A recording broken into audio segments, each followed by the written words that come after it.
Ladies, gentlemen, and friends beyond the binary, welcome to Step Back Tonight for today, November 9th, 2021. We're already getting close to a third through this month. Hi, I'm your host, Tristan, and that's apparently a cat. I am the host of the YouTube channel Step Back History at stepbackhistory.com. I'm also the co-host of the podcast It's Probably Not Aliens, which can be found every Tuesday at probsnotaliens.com. So please go and check it out and have fun with that. I stream on Mondays and Tuesdays. Mondays from 12 till 2 Eastern with Mia Mulder. And Step Back Tonight, which is the show you're watching right now, which goes from 7 till 9 on Tuesday nights. I go by he, him pronouns, and you can find my work. Well, I already did that. But if you want to support my work, that's the thing. If you want to support my work, you can do so at patreon.com/stepbackhistory. And for as little as 84 cents a month, you can support Step Back, see videos early, and there's probably going to be a lot of early content coming soon because of my whole coming break. But also, you get videos early for 84 cents a month. I think that's a pretty sweet deal. I try to make the Patreon on Step Back to be the best deal you can get for $1. That's my goal. If you have Amazon Prime, you can use your one free Twitch Prime subscription to help me out with no extra cost to you. It's money that you've already paid for, or money you've already given to Amazon. So just give it to me instead of Jeff Bezos. Is the thing. So hopefully that would be a thing that you want to do. If not, at least use it on somebody. It's there, and trust me, there are people on this site who could use it a lot more than Amazon. And of course, if you do have a little bit of cash rolling around in your pocket, super chats, bits, subscriptions, all are very welcome and much appreciated. As far as content goes, my latest video is on overpopulation. It came out a few weeks ago. I have a new video coming out soon. I filmed it today, so I'll probably be editing it tomorrow. It might be coming out, depending upon how productive I am tomorrow, it might be coming out as early as Monday next week. So there's that. If you want to submit questions for future streams, in the chat, I'm going to put a link, and you can submit questions. We don't have a whole lot of questions tonight, so I could get to some tonight, but I do hang on to them for a month, so you can be patient. If you can be patient, then you will get your question read, more likely than not. And of course, if there's anybody in the chat who it's their first time here, please make yourself known, because we've got a great chat community that would love to get to know you. So say hi. Alrighty. I think that's everything for me. Yeah, good night, everybody. No. Somebody did ask when my sabbatical starts. My sabbatical is starting currently. The way that it currently stands, I will be ceasing streaming on... My last stream will be on December 21st. And that'll be my last stream until probably March. But I will say, furthermore onto that my son's delivery date is about 3 weeks after that, but it will probably be closer to 2 weeks after that. But what that means is that the 21st is conservative, but there is a possibility that that stream might not happen if, say, he's born early for some reason or another. So I'm kind of late December. I'm kind of in the range of possible times when the baby could come. So yeah, that could all flux, This is a quiet chat tonight. Hello, Echo Baz. Thank you for showing up.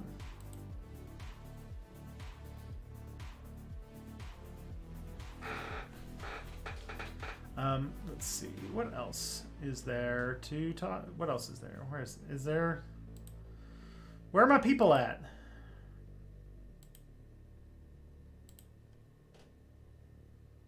Well. Very well. Let's see what we got for news today. Couple things. Very kind of a, besides the Virginia thing, pretty slow news week overall. And I don't really know too much about what to say about the Virginia thing. We'll see. We can get into it. You guys can probably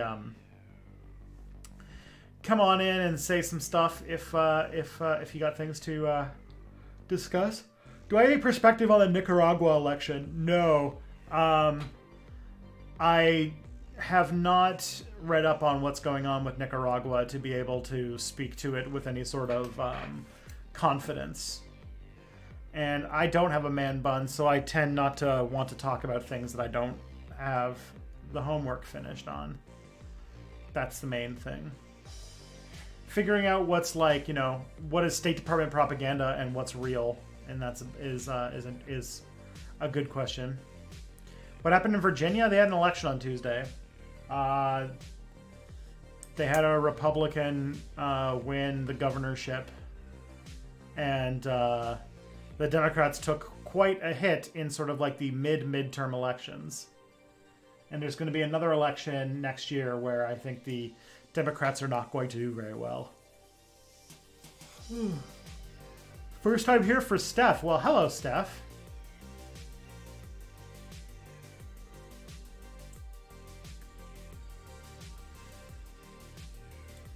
Danielle Ortega won another term. Biden says it was a scam, but there's an international investigation concluding there wasn't any foul play. Sounds on brand for everybody involved. So, first story though we got here is that the CDC has now approved vaccines for 5 to 11-year-olds. I think we talked about this last week, but good news. Hey, good news. More vaccines. Yeah. That's good. I'm happy with that. And also, this Youngkin guy defeated McAuliffe. As somebody said in the chat here, former Clinton mega donor, former governor, and DNC chair from 2001 to 2005 based his total campaign on Orange Man Bad and got whipped. Essentially, the other guy, Owlkin, or whatever the guy's name is, Youngkin, he based his entire campaign on showing that there's a successful strategy for the Republicans on sort of just saying critical race theory enough times that it gets people to vote for you. So we're starting to see the sort of like new strategy that the Republicans are going to go with leading into the next election. So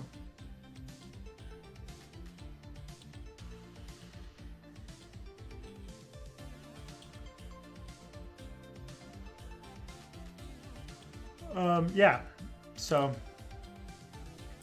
we'll see what happens in Virginia, because Virginia is quickly becoming a blue state, and that is rough.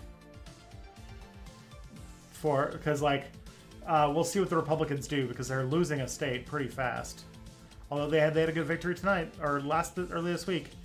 But I don't really have. Congrats on my child. Thank you. I'm excited. It's coming soon. Yeah, it's going to be a good time. I've been told I'm not going to be sleeping a whole lot in January, but that's fine. What do you really need to do in January anyway? Big fan of your work. Wondering if you have a podcast. Be willing to listen to all your content if we can get it in audio version. I don't have like a podcast for step back videos. That's never a thing I really considered. But I do have a podcast. I am the co-host of a podcast called It's Probably Not Aliens, which is about ancient aliens that I do with Scott Nicewander. It's at probsnotaliens.com, and we just had a new episode come out today. So there's about 10 episodes out. So if you want to listen to me talk a whole lot about history on a podcast format, that's a place to do it. It's much more fun. Scott makes me a lot more fun than I do. That's what I'm learning. He brings out the best side of me when we get together.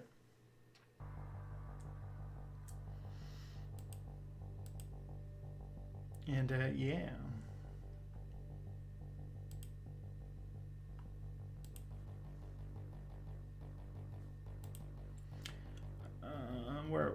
I lost my chat. There we go. Hi, chat. Saying we hate all minorities seems to work super well with conservatives. Yeah, pretty much. What happened to So That Happened podcast with Cody and Tiger Star? Basically, the story on that is the podcast recordings, it was not so much a podcast as it was just a stream. The streams done with them, the streams were basically at the, they were done basically whenever Cody felt like doing them. We had a pretty good clip for a while, but then Cody started doubling down on writing his novel. I think the Atlantropa whatever thing. So he started moving away from that to focus on that. He tried to bring it back about a year later, but we only did a couple episodes before he dropped it again. And I can't remember why. I had Emperor Tiger Star reach out to me, but they're planning on doing something that's going to be, I don't know if this is ever going to come to fruition, but they came to me about possibly bringing it back about a year ago, and that didn't really go that didn't happen.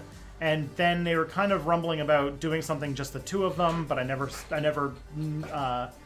really figured out what would come out of that. And since I've got a podcast now, I feel like I'm good now. But that's basically it. Thank you for the $5 super chat, John. I hear in New Jersey the Democratic candidate is the first one since 1977 to win re-election, even though it was close. Holy moly! Well, that's kind of impressive. Could you do a podcast episode about the Gosford glyphs, bunch of hieroglyphs in Australia National Park, which appeared maybe to post-World War II, but are claimed to be ancient Egyptians by the ancient aliens people? Maybe. I'm down for doing something like that. I have so many to go through, but I think we've got like a submission, like a Google form or something like that, where people are submitting things. But I will. Yeah, whatever. Fuck it. I'll open up Notion and I'll put it in right now. It's probably not aliens.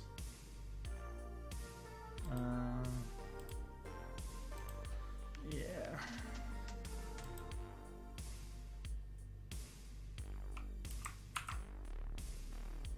You mentioned your Wicca video that you would be doing a video on magic. Did you ever get any traction getting into that? Not really. Basically because the Wicca video did not do very well, so I essentially didn't move forward. I feel like there's a lot of other people who could do that video topic better. IMHO.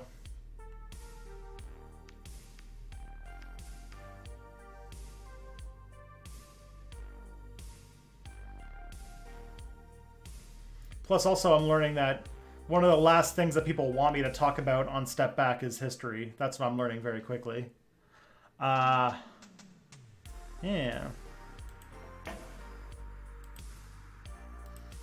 All right.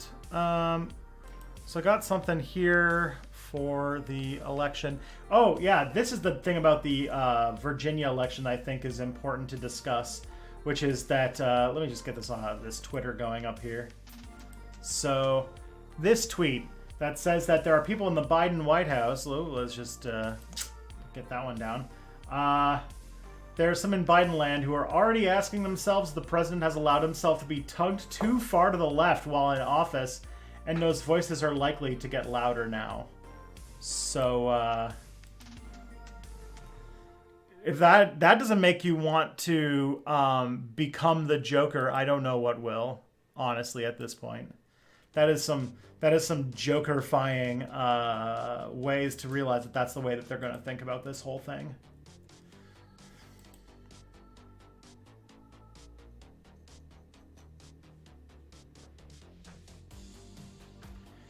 That's why I liked your channel, but I got it. I'm still going to do it. My next video is a history video. I just, I realized that some of like the more like pure history stuff that doesn't really have a whole lot of like relevance to current events, like things like doing like Wicca or magic or things like that, those ones just didn't do well. They would kind of do well more in retrospect, but they were slow burn videos. I might still be tempted to make some, especially now that I have 100,000. So I don't really care about like growing as fast as humanly possible, so I can do more videos that are just fun. But yeah. Does seem I'm doing less historical videos lately and more on recent events. I'm trying to connect the two. My next video, though, is a history video. It's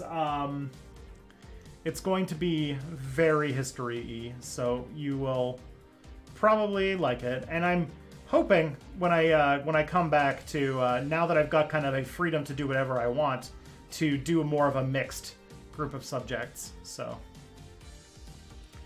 Minimum wage hasn't been raised since 2009 in the States. What left-wing pull? Yeah, for real.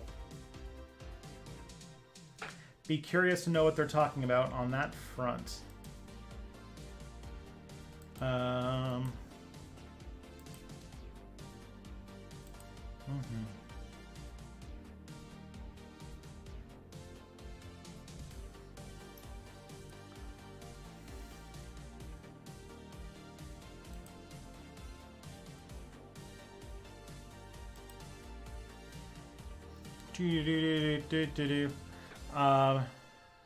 All right, what do we got next? We got another news story here.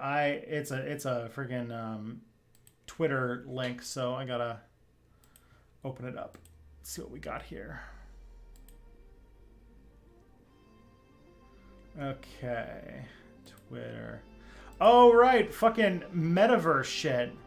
I haven't watched this video, but well, this is a GIF. But the metaverse is like the what's it called? Friggin' Zuckerberg did his thing, and now this like low poly bullshit is like that where all they do is seem to have is all hands meetings. I don't know. This doesn't. I don't know where this is gonna go, but it's we're kind of doing two. I kind of have two stories here of things that are silly, weird tech stories that seem to be the new rage right now, where they're trying to manufacture desire for something that nobody wants, and is going to be at best, something that everybody laughs at and nobody adopts, and at worst, a dystopian nightmare in which we are all forced to participate. But yeah, that's a thing.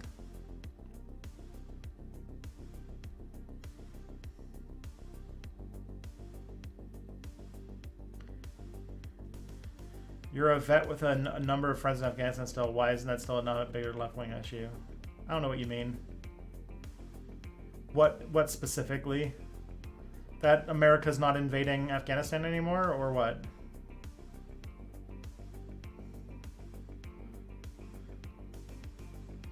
Work out, work from home. Oh boy. Yeah, this is gonna be nightmarish. Like...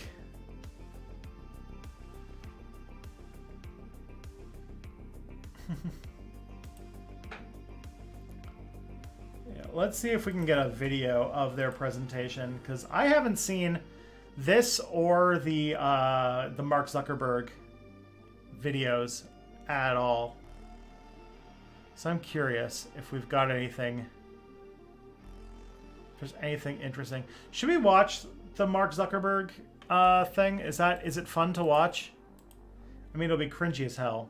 But let's see what we can find. Mark Zuckerberg. The Meta thing. Introducing Meta. Here we go. Alright, we're going to watch the Meta video, and I'm going to just process this trauma that's going on. So let's do that.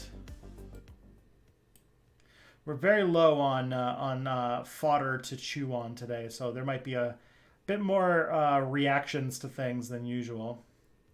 But yeah. All right, let's see what's going on. I believe the metaverse is the next chapter for the internet. Oh, and it's the next chapter for our company, too. Man, I always forget how much Marky Mark looks so... like... he looks like a fake person. Like, he looks like he's got like... he's a real person who has an uncanny valley appearance to him. That's weird. How is this a human? Good question. So I've been thinking a lot about what this means for our company and who we are as we embark on this journey. We're a company that focuses on connecting people. Okay, like, you know how, like, when something is in 60 frames per second, it feels, even though it looks real, something feels fake about it? This video feels that way. While most other tech companies focus on how people interact with technology, we focus on building technology so people can interact with each other. One of the reasons I started Facebook was that at the time you could use the internet to find almost anything. Information, news, movies, music, shopping, except for the thing that matters most of all, people. Like, seriously, like, yeah, someone's pointing out, he's just, like, he's trying to emote, but his eyes are so cold and dead. There's just nothing. Today, we're seen as a social media company. But in our DNA, we are a company that builds technology to connect people. And the metaverse is the next frontier, just like social networking was when we got started. Facebook was born in a specific time and place, a college campus, the web. It was what we could build at the time to put people back into our experience of technology. But connecting people was always much bigger. From way earlier on, He had surgery to make his eyes that way. I don't know. I think he tries very hard to look like a person and fails miserably. The thing about, like, okay, why is this metaverse thing all of a sudden a thing we're talking about? Like, we weren't talking about Silicon Valley's attempt to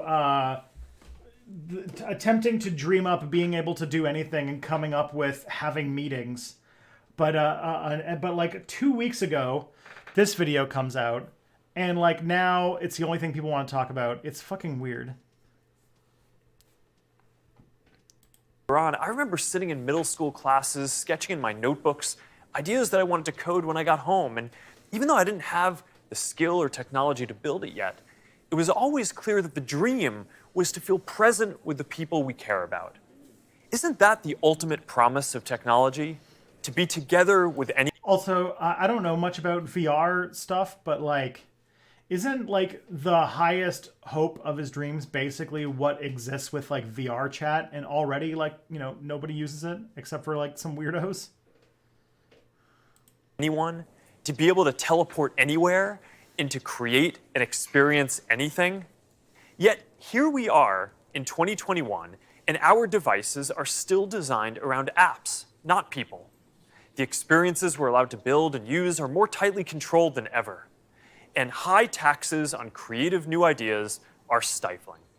This is not the way that we are meant to use technology. The metaverse gives us an opportunity to change that if we build it well. But it's going to take all of us, creators, developers, companies of all sizes. Together, we can finally put people at the center of our technology and deliver an experience where we are present with each other. Together, we can create a more open platform with more ways to discover experiences and more interoperability between them. And together, we can unlock a massively bigger creative economy. You know what I'm also reminded of? Do you guys remember when this guy was thinking about running for president? Does anybody remember when he was like when he was trying to gear up for doing that, and he had like one public appearance and it tanked so bad that he basically gave up on the whole endeavor? Someone's got to remember this. I'm not just like insane, right? Facebook has no growth area in the West. I've been reading that Gen Z has abandoned Facebook by and large, and millennials have been leaving. Yeah, I've pretty much stopped using Facebook for the most part. Between that and Facebook's bad press, they need something to create buzz. That is true. Yeah.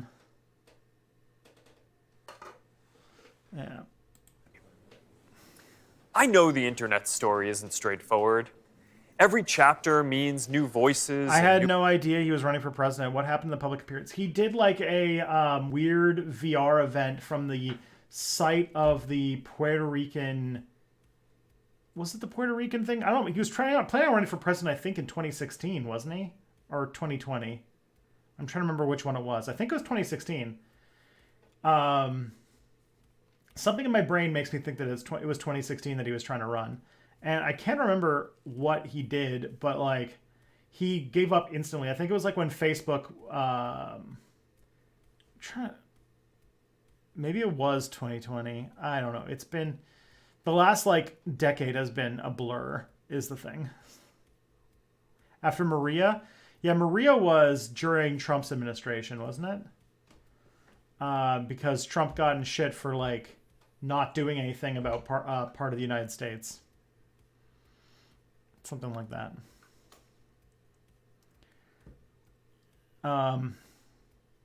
You never heard about him running for president? Yeah, he was seriously considering running for president, and he did like a kind of cross-country tour trying to get ready, and it just like everything looked terrible. And yeah, nobody liked him. And it was the Puerto Rico. He did a virtual reality visit to the site of the hurricane in Puerto Rico, and it was just like a mess up. He was setting up to run in 2020. Okay, there we go. New ideas, and yes, there will be challenges and risks and disruption of established interests. But there will also be opportunities and benefits that we can't even imagine yet. For connection, for creation, for learning, and joy. We'll all need to work together from the beginning to bring the best possible version of this future to life. A future where, with just a pair of glasses, you will be able to step beyond the physical world and into the kinds of experiences that we have talked about today. I've been thinking a lot about our identity as we begin this next chapter. Facebook is one of the most used products in the history of the world. It is an iconic social media brand, but increasingly, it just doesn't encompass everything that we do. Instagram. Someone just asked, are those real employees asked to pretend to be hard at work or actors? My guess is actors. WhatsApp, Messenger, Quest, now Horizon, Nazare, and more. Building our social media apps will always be an important focus for us. But right now, our brand is so tightly linked to one product that it can't possibly represent everything that we're doing today, let alone in the future. Over time, I hope that we are seen as a metaverse company. And I want to anchor our work and our identity on what we are building towards. We just announced that we are making a fundamental change to our company. We're now looking at and reporting on our business as two different segments. One for our family of apps, and one for our work on future platforms. And as part of this, it is time for us to adopt a new company brand to encompass everything that we do. To reflect who we are and what we hope to build, I am proud to announce that starting today, our company is now Meta. Oh my God. Our mission remains the same. So sad. It's still about bringing people together. Our apps and their brands, they're not changing either. And we are still the company that designs technology around people. But now we have a new North Star to help bring the metaverse to life. And we have a new name that reflects the full breadth of what we do. I like how he's hyping this up so much, and then I think he's going to show us the demonstration, and it is the like least interesting thing I have ever seen, and I never want to have anything to do with it. It's so funny. Build. From now on, we're going to be metaverse first, not Facebook first. That means that over time, you won't need to use Facebook to use our other services. And as our new brand starts showing up in our products, I hope that people come to know the Meta brand and the future that we stand for. I used to love studying classics, and the word meta comes from the Greek word meaning we know Augustus. For me, it's I what's it called? I don't know if you guys know this, but homeboy here gets a haircut so that he can look like Caesar Augustus. It's actually like the saddest thing. He thinks that he's like a freaking emperor. It's really sad. And he's just like so excited about making this dystopian nightmare that he's going to try to force on us. And because he's worth like a $20 bajillion, he'll probably be able to do it. Symbolizes that there is always more to build. There's always a next chapter to the story. And for us, It's a story that started in a dorm room and grew beyond anything we could imagine, into a family of apps that people use to find one another, to find their voice, to start businesses and communities and movements that have changed the world. I'm proud of what we've built so far and excited I feel about like what he's comes yelling next at me, though. as we I move can't tell if beyond that's because what's the volume's possible too today, high. beyond the constraints of screens, Or if he just, it beyond the sounds like limits he's of just distance yelling. and physics, and towards a future 'Cause where he thinks that everyone loud can be means present with each enthusiastic. other, create new opportunities, and experience new things. It's a future that is beyond any one company, that will be made by all of us. We've built things that have brought people together. So if there's one thing about reality is that it doesn't have enough DLC and platforms that charge you to be on it is the thing. In new ways. We've learned a lot from struggling with social issues and living under closed platforms. And now it is time to take everything that we have learned and help build the next chapter. I am dedicating our energy to this more than any other company in the world. And if this is the future that you want to see, then I hope that you will join us. Because the future is going to be beyond anything we can imagine. Well, that's a nightmare. Holy crap. I can't believe, and I think I just saw a story about Seoul. I don't know. I think I only like just quickly glanced a headline before the stream started. But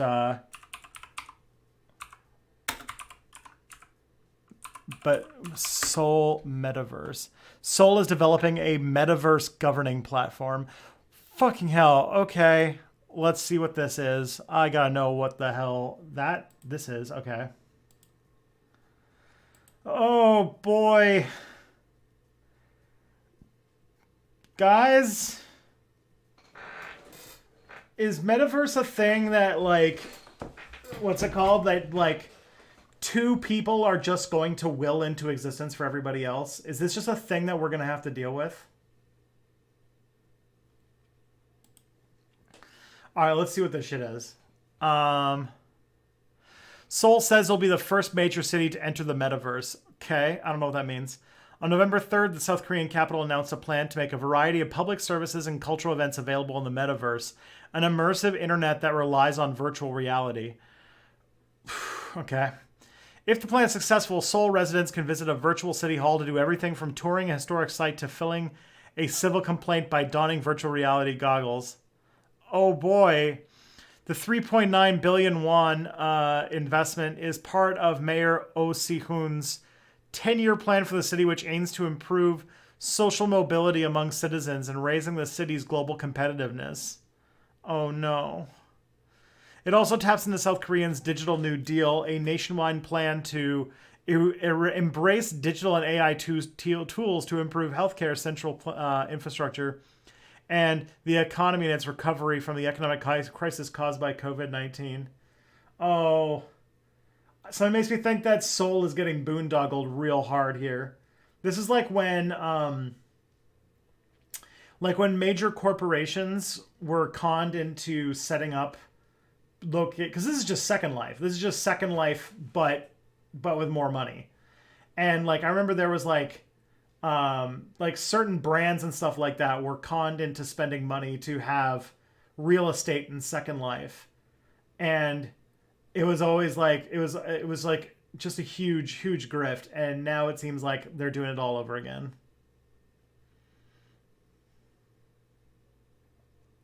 Will they hand out VR goggles to everyone, or will you need to own one and go to town hall? Yeah, for real. They don't really talk about how like ridiculously expensive VR sets are, but fine. How Seoul's municipal metaverse will operate. Seoul's metropolitan government will develop its own metaverse platform by the end of 2022. By the time it's fully operational in 2026, it will host a variety of public functions, including a virtual mayor's office, as well as spaces serving the business sector, a fintech incubator, and a public investment organization. The platform will kick off with a virtual New Year's bell ringing ceremony this December. In 2023, the city plans to open Metaverse 120 Center, a place for virtual public services where avatars will handle citizens' concerns that could previously only be addressed by physically going to City Hall. So far, the plan offers sparse details about exactly what devices citizens will use to access metaverse platforms, though city officials emphasize that the goal is to broaden access to public city services regardless of geography or disabilities. But specialized equipment could be a barrier for many people. Virtual reality headsets still sell for $300 and $600 and are not as widely available as smartphones and computers.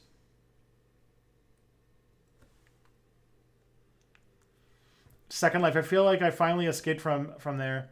Can you wish me luck in having the willpower to continue to stay away? Sure. There's literally nothing to do in Second Life except like hang out with furries and have sex.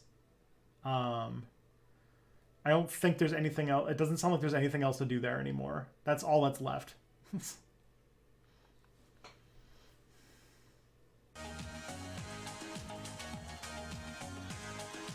Like, what's it called? When the McElroy brothers went to Second Life, it peaked, and there was never anything as magical ever again. That's all. That's all. Oh, man. So, smart cities. So, Hey, thank you, Benny White, for saying my videos are amazing. Just want to let you know, thanks. Aw, you're so kind. Like, I worked for a civil liberties nonprofit. It was my last job before I became a full-time YouTuber. And,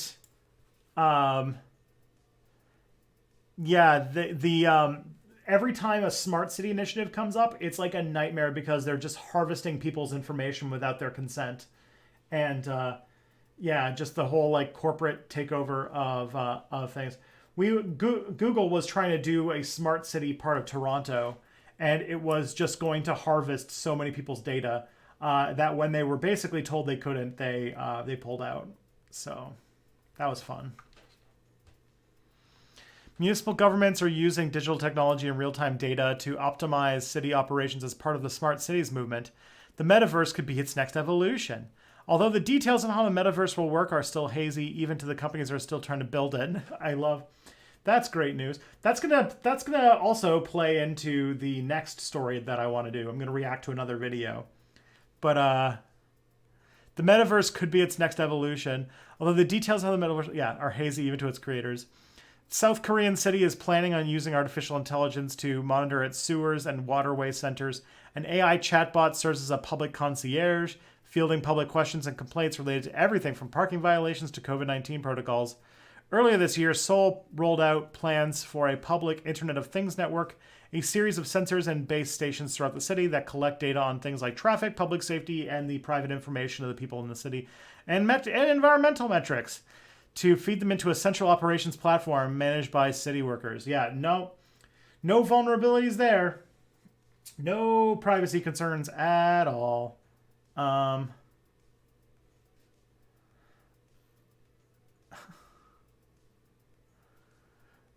Yeah. The future of the metaverse is being built almost entirely by companies. Microsoft, Nike, and Facebook's parent company Meta are all staking claims to digital real estate. South Korea is among the only governments attempting to recreate the virtual public square. But if they can, it would expand the utility of the metaverse to millions of citizens who might otherwise be excluded. Yeah, can't wait for all this stuff to start rolling out. Can't wait to hang out with all of my friends as like a freaking Nintendo 64 character. Be fucking great.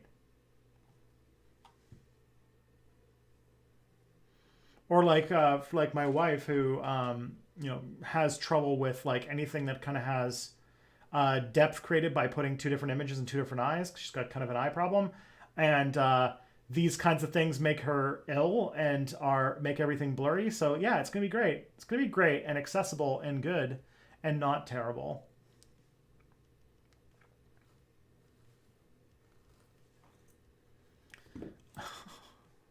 God damn. Soul, come on. This is obviously a scam and you just bought into it. I feel bad for you.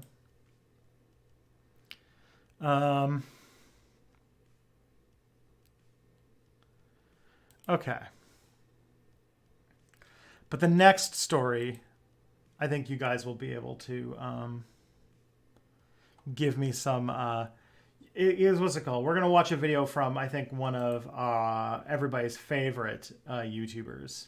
So this is going to be great. You guys are going to have fun. We're going to talk about another thing where the creators have a hazy idea of what's going to be used for, and ushering in a dystopia nightmare at a record pace. And that is non-fungible tokens, or NFTs.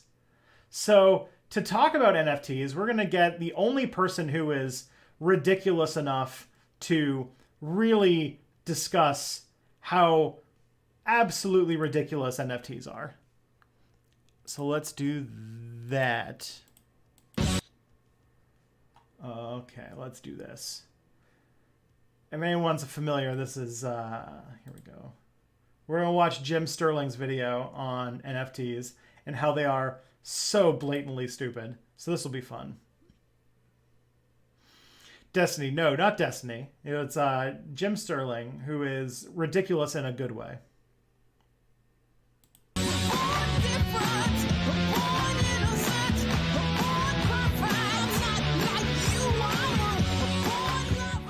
Swear to God if I got lipstick on my teeth again. Hello everyone, James Stephanie Sterling here, a gay embarrassment. Ever since my last video where I talked about the transphobia I've been receiving, I've been inundated with a groundswell of transphobia. I've had a lot of lovely comments telling me I will never be a woman, no matter how many hormones I take, no matter what kind of lovely dresses or wigs I wear, no matter how much I apparently mutilate myself, I will never be a woman. And I agree. Because I'm non-binary, you fucking idiots. You want to insult me, you want to offend me, tell me I'm not trans, which you can't because I literally am, you fucking idiots. Anyway, this week we're talking about the sale of intangible, meaningless, dishonest crap. And no, I really hope that everybody who watches Step Back is a Jim Sterling fan, because just ridiculously good content and really good journalistic chops in a field that has basically turned into people who are stenographers for video game studios or publishers, like press releases. This is good shit. And this is on NFTs, and it's like the best description of NFTs I've seen. So let's do this.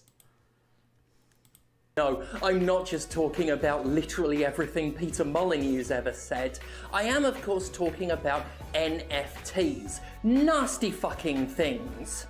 And speaking of fucking, I say the F word a lot this week. By my standards. That's how much NFTs fucking suck. Every time I hear about NFTs, and I hear about them all the fucking time now, I question whether or not I understand them correctly, because they continue to, by all accounts, be less than fucking nothing. They're nothing. They're absolutely fucking fuck all. And I hate thinking about them, I hate writing about them, I hate talking about them, because they're vile, poisonous, pointless little drains on the world and society. They're artless, exploitative, environmentally damaging, parasitic wastes perpetuated by and defended by complete... Oh man, tell us what you really think. Fucking idiots. In short, they're the billionaires of cryptocurrency scams. And make no mistake, they are a scam, as anybody with a working goddamn brain cell figured out when they first rose their severely ugly head. For those who don't know, and I'm sorry that I have to be the one to explain this, NFTs are an ingenious way that capitalism has been able to double dip on other people's labour by selling the rights to artistic works they don't even necessarily fucking own. Essentially, they let parasitic capitalists make money from someone else's work by doing precisely none themselves. Again, like a billionaire. Here's how NFTs... It's basically how all capitalism works. aka non-fungible tokens, astoundingly work. Some idiot spends a ridiculous amount of money to claim they own a piece of media, except they don't. They own a digital receipt that says they own something to which they have no tangible rights. What makes them so allegedly amazing is that they can't be duplicated. They're verified and stored by the blockchain, another thing I'm sick of hearing about. But once again, they don't actually confer ownership of what's being sold. They merely let some random goofball claim they own it. And if the value comes from it being unable to be duplicated, from there being only one of it, why isn't my penis worth millions of dollars. Near as I can tell, ain't nobody reproduced my little dicklet. Why don't I put that on the market? Wait a minute, someone's gonna fucking do that now, because they don't have to own my cock to apparently sell it. Some fucking dickhead sells the rights to own something they don't actually own to somebody who won't actually own it, and that's it. That's an NFT. The biggest seller is digital artwork, though it could also be used to claim meaningless ownership over websites, music, and as that prick Jack Dorsey demonstrated, even tweets, perhaps the most valueless things on God's green earth. Speaking of God's green earth, another thing NFTs are known for is destroying the planet, aka the... It's like another next level thing, because like, okay, one of the things that I always want to talk about is how like capitalism and digital information are just completely Scott's sending me some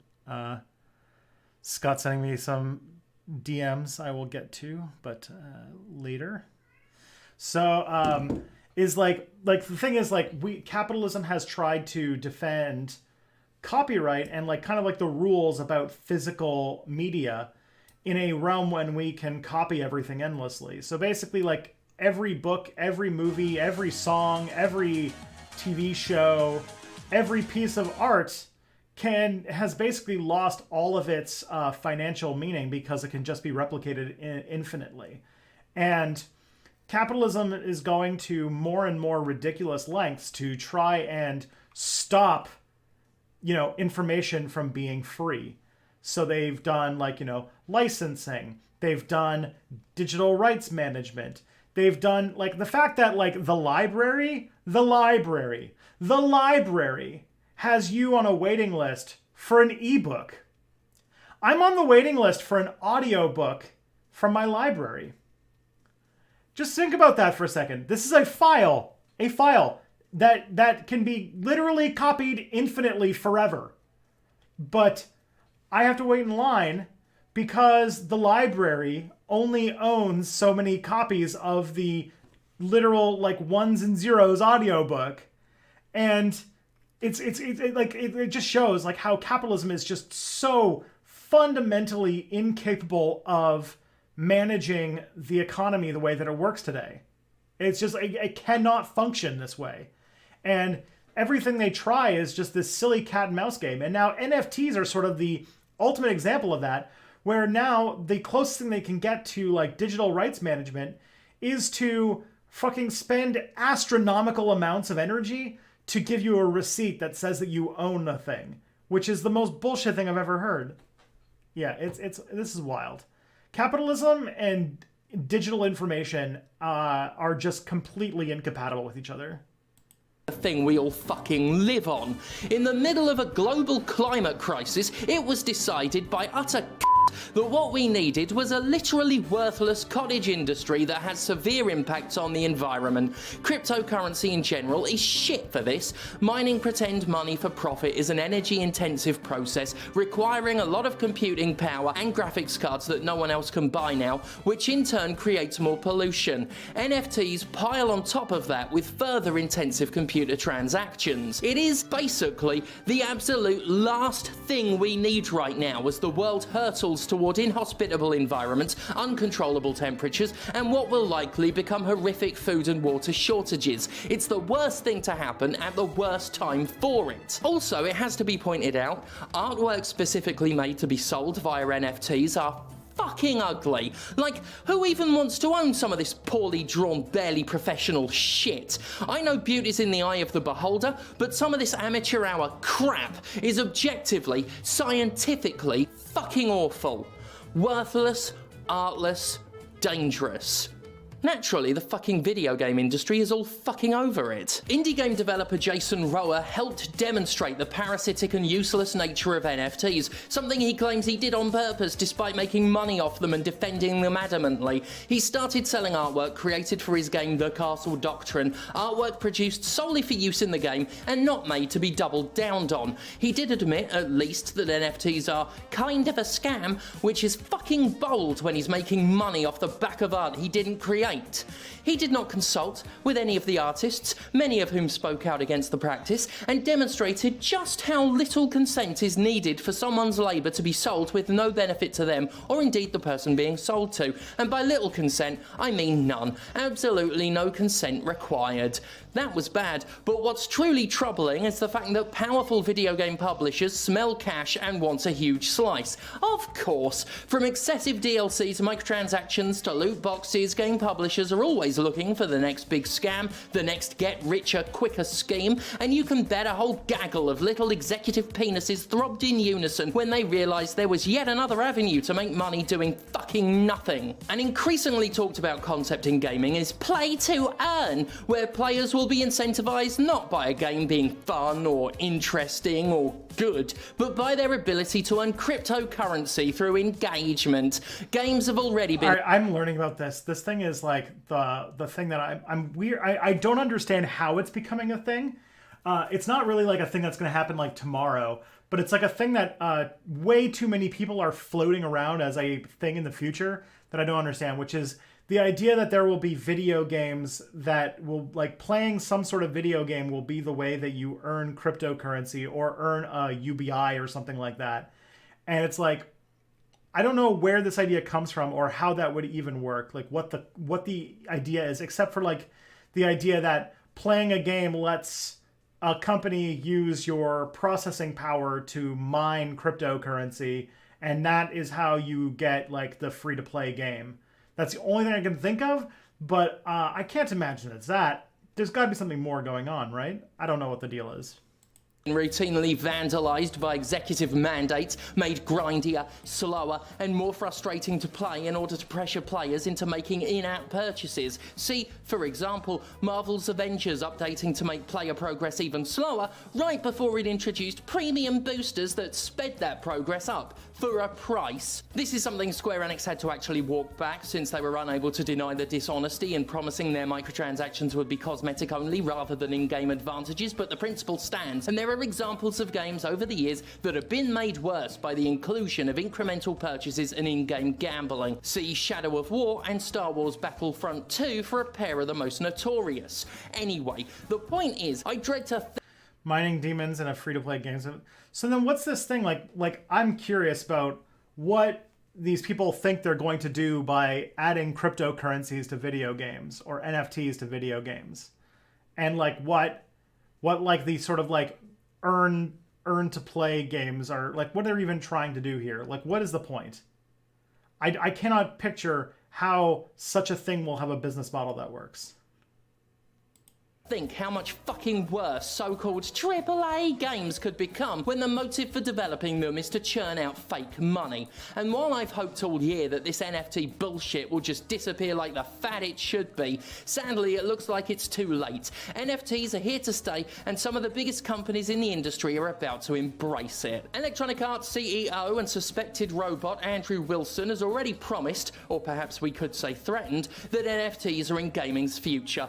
Beaming to his slimy investors, Android Wilson claims without offering evidence that FIFA players, already preyed upon by some of the most exploitative microtransactions in gaming, want to see NFTs as part of the franchise, and states that so-called play-to-earn titles are a thing now.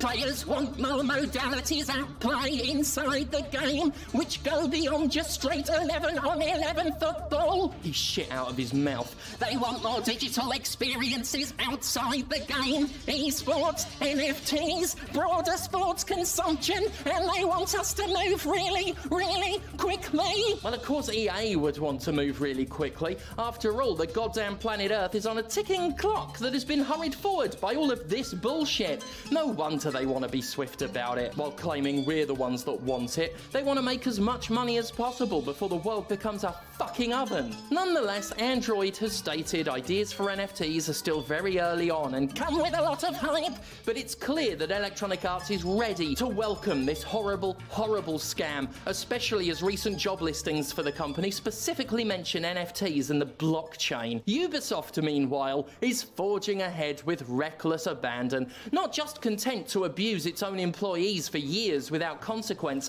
Like, can anybody think, like, okay, someone said one of the fantasies is permanent assets. What does that even mean?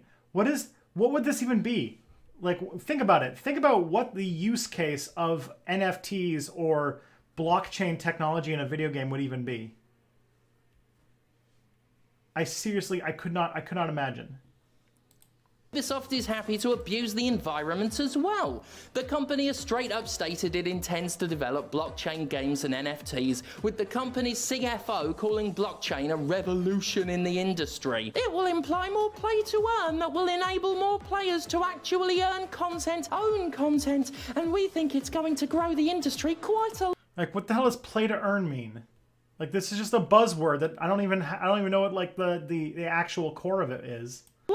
Said a man who oversees horrific working conditions. So we have been working with lots of small companies going on the blockchain, and we're starting to have a good know-how on how we can impact the industry. We want to be one of the key players here.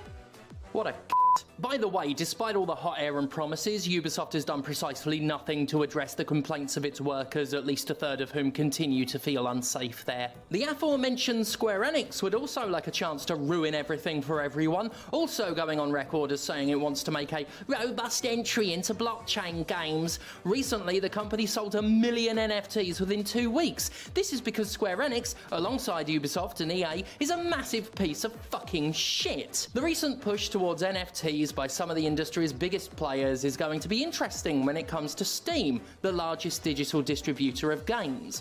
Recently, Valve announced that it would ban games with NFTs from the store. Age of Rust being one such game revealed to have been banned, its developer surmising that the reason is because NFTs have value. Before said developer voiced its disappointment. Good. I hope they're fucking disappointed. Fuck 'em. Whether or not Valve is doing this for self-serving reasons, the move is still a positive one and I hope it remains in place. We will see, however, once more and more major publishers adopt this awful, awful con. One would hope Valve won't cave, but remember, Valve isn't your friend, it's a corporation, and corporations are explicitly nobody's friend. At the end of the day, everything is about money, and there's huge amounts of quite literally ill-gotten money to be made from NFTs. The games industry has smelled blood, and it intends to suck it out until we're all left with a withered husk. In terms of value, in terms of art, in terms of the environment, all of it is ready to be drained by every insidious vampire this industry has. What a bunch of fucking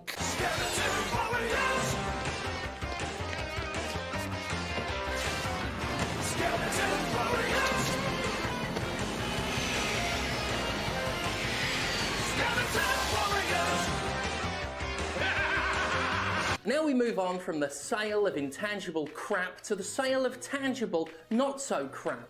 I am, of course, talking about the shit I sell at thegimporium.com. We have a restock of... Alrighty, so... Yeah, like, again, I don't know, it's been a long time. Like, NFTs are pretty high on the list of, like, I'm so blown away by something so obviously stupid being so popular. It's actually kind of wild. I have no idea how it happened. It's just, yeah, I don't even know where to even start, is the thing.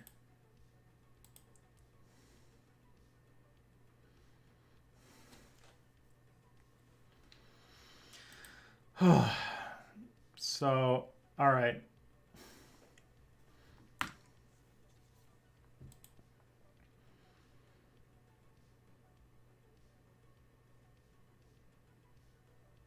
Anything is possible.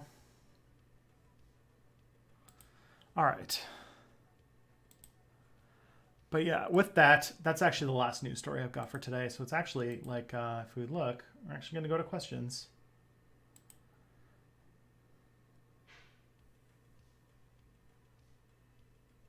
Like, I don't know, like, I can't think of a single actual use case for NFTs that has any, like, actual tangible good for humanity.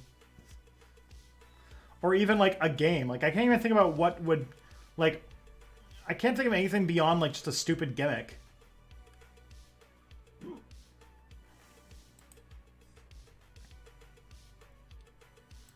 Anyways. So that's me getting mad at NFTs. So that's fun. Hope you guys enjoyed that one. So let's talk about... let's do some questions now. So first question is, any idea how Rojava's doing? No. The last things that I checked was that they had temporarily made a sort of truce with Bashar al-Assad to handle the Turks, and that the Turks have been basically invading Rojava for a couple of years now, and that it's sort of that I don't know where things have progressed from that point.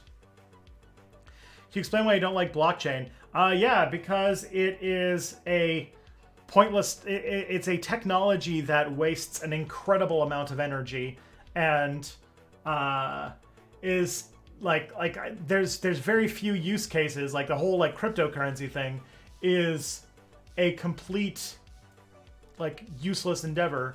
Blockchains require hashes that require massive amounts of computing that use a phenomenal amount of power that we're trying to figure out how to be more efficient.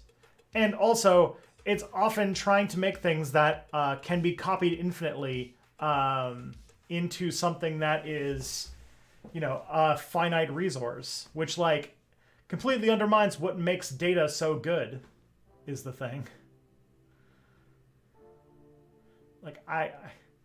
I can't see, I don't know, it's...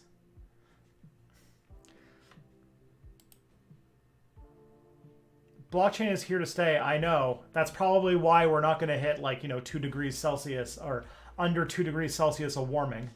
Because a bunch of fucking idiots are going to burn all of our fossil fuels trying to download or say that they own a picture of a cat. So, yeah.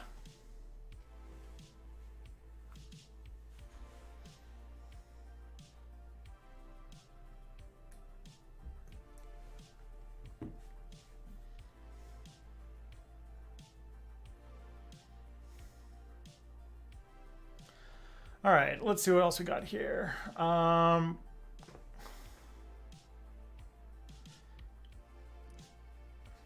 Turkey has been occupying large chunks of northern Syria. Okay.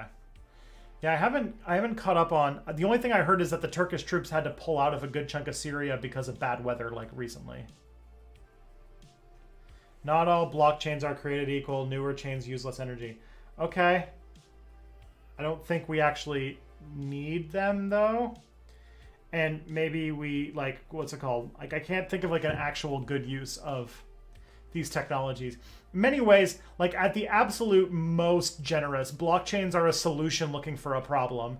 And at the absolute worst, they are scams. They're scams that are...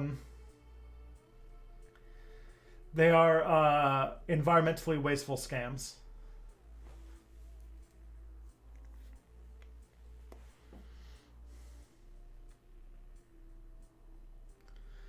All right, let's see what we got. 3 more questions.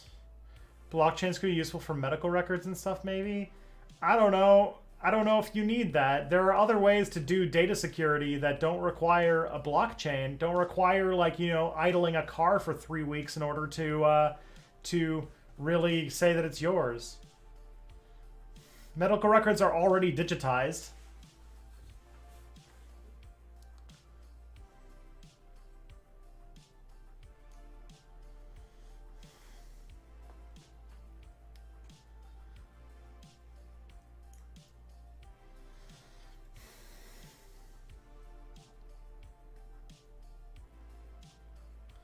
All right.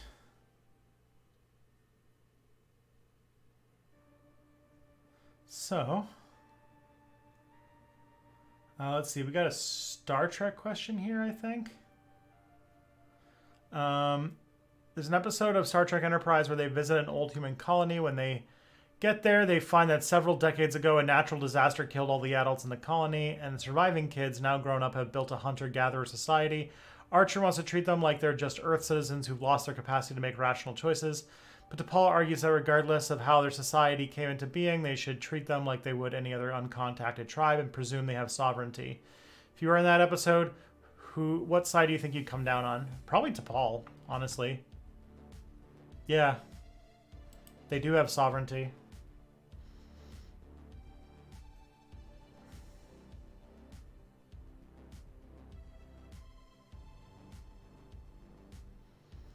Let's see what we got next.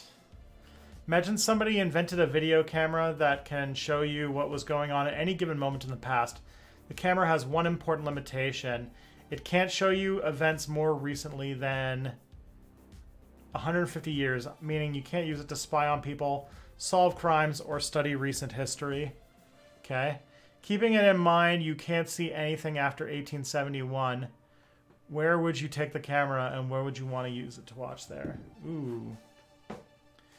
So I'm trying to think. So, like, one of the biggest things to do with this kind of technology would be to look in on some sort of event where there are key mysteries about what happened and why they happened that would be important for history's understanding. That's, like, the main thing that comes to mind. And I'm trying to really dig into what kind of a thing that would be. Like, what event in history is mysterious? Yeah, I guess there's Jesus. It would be interesting to see what actually happened with Jesus. That would be a pretty good one to see. That's a pretty good one, actually. Yeah,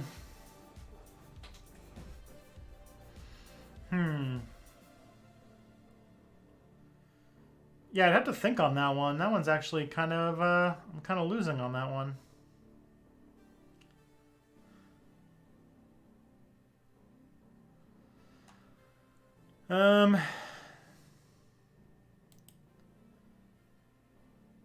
Wonder where 255 is right now. Don't they pretty much join all of my streams?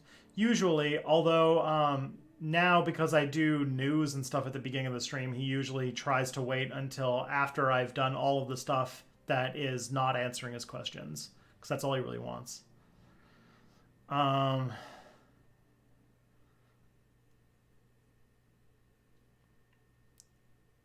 Do you suppose there was a historical Jesus? I think that it's pretty well... The consensus right now is pretty strong that there is a historical Jesus, yes. But not that... but, you know, most of the other claims can probably be questioned. Alright. I just started reading David Graeber's final book, The Dawn of Everything, A New History of Humanity. It seems that... Well, I gotta put that on my list. Wasn't Jesus multiple people? Could have been. It was 2,000 years ago, so I guess this is a good candidate for where to send that camera, because there's definitely a lot of questions that could be answered and would be pretty important to answer and would be interesting to see. So yeah, I guess checking out the life of Jesus would be pretty close.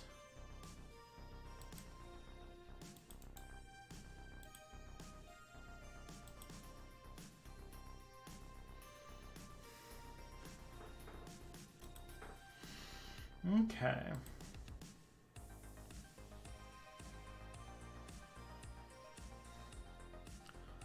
All right, let's see. Seems to be mostly about the idea that we oversimplify hunter-gatherer societies, whether we view them as brutal or anarchic egalitarians. Both views are reductionist. With regard to the later view, the idea that hunter-gatherers existed in a state of primitive communism and everything since then has been dissent from that. This book argues that even though a lot of leftists are attracted by the idea, that's basically actually pessimistic for the left. If you believe that having civilization inherently involves inequality, we're kind of screwed, because there's no way to get back to the supposed pre-civilization communist golden age. Even if the current system is unjust, we're just stuck with it. If equality is something we'd have millions of people die and turn back to hunter-gatherers to achieve. Thoughts on that idea? If you believe that having civilization inherently, we're kind of screwed. I don't think that having civilization inherently involves inequality. That I don't. We've had a lot of egalitarian situations in urban situations where we, ran things and we didn't need Like, I don't think that the technology is necessarily a driving factor there, or a necessary factor, I guess I should say. So, yeah, that's my take. I haven't read the book, so I don't have any like complex thoughts on it. It does make me think. I think there's actually, we could watch another video. There's a really good St. Andrew video on this topic. And since I'm done with those notes anyway, I don't need those. Let me go and see how long the St. Andrew video is. Because it might be a really good watch, and not enough of y'all are subscribed to St. Andrew anyway. So it'd be good to give you guys some education on probably one of the best YouTubers on this site that nobody subscribes to. So let's go find this guy. Where are you, St. Andrew? So what was the video? On leftist disunity, rethinking human history. Oh, it's half an hour long. That might be a bit excessive for a stream. But so is this stream just a reactor now? No. I'm just kind of filling in some time because I didn't get a whole lot of questions, and there wasn't a whole lot of news to cover. So, you know, it is some stuff. Top 5 book recommendations. Oh boy. Top 5? There's a lot of good books out there. I'm going to go and look for 5 book recommendations, and we'll go from there. But there are, like, I could give you top 5 book recommendations of books. Like, I read 33 books this year. I don't even know. I've read a lot of books, so it really depends upon what kind of books you want. But I could just randomly go through my list of books that I've read and talk about the ones that I liked. And just go with like 5 of them. Why not?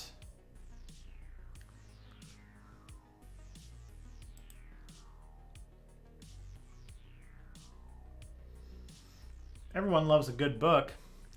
All right, let's see. Top of the list I got here is The Case Against Free Speech, the First Amendment, Fascism, and the Future of Dissent.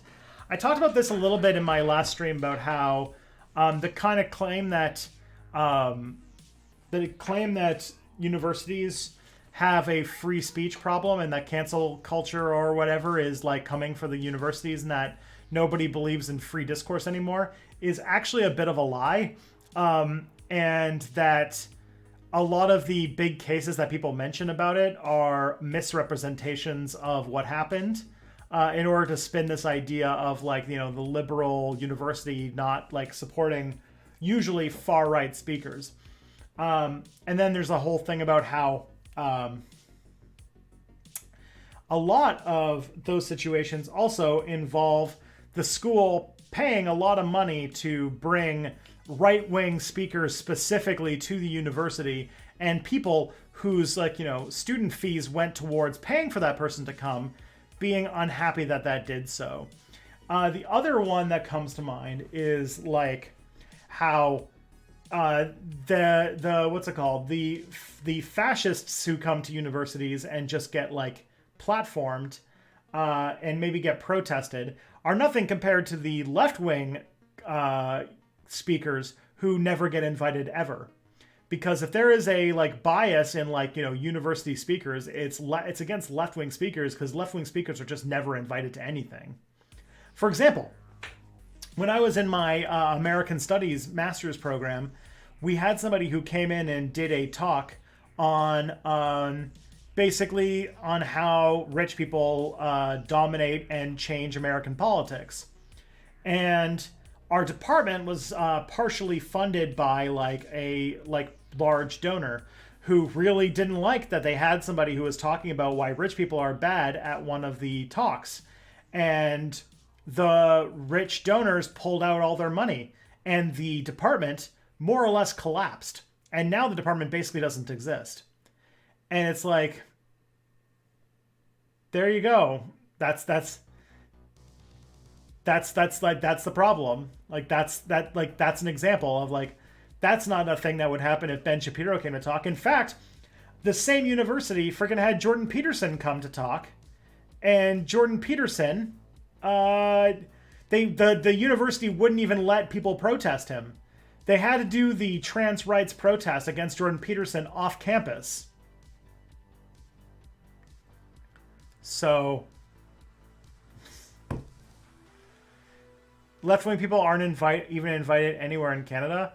Well, I'm speaking in generalities, but for like the amount of like, you know, like socialist like academics and stuff like that who get invited to talk in universities is virtually non-existent compared to like right-wing assholes who come to piss off the university or piss off the students. It's like night and day. So it's interesting that when we talk about free speech, we have all of this like leeway for the radical right, but when it comes to the left, it's just all of a sudden all the censorship is there. So yeah, the book that kind of talks about this is, yeah, it's called The Case Against Free Speech. It's by P.E. Moskowitz. I read it last year. It was pretty good. Then what do we got next? Ooh, do I talk about this one? Sure. How to Be an Anti-Racist, which is Ibram X. Kendi's book about how we shouldn't see. There's no such like what's it called? Everything either has. There's no such thing as just being not racist. Everything is like either anti-racist or pushing racism. I have some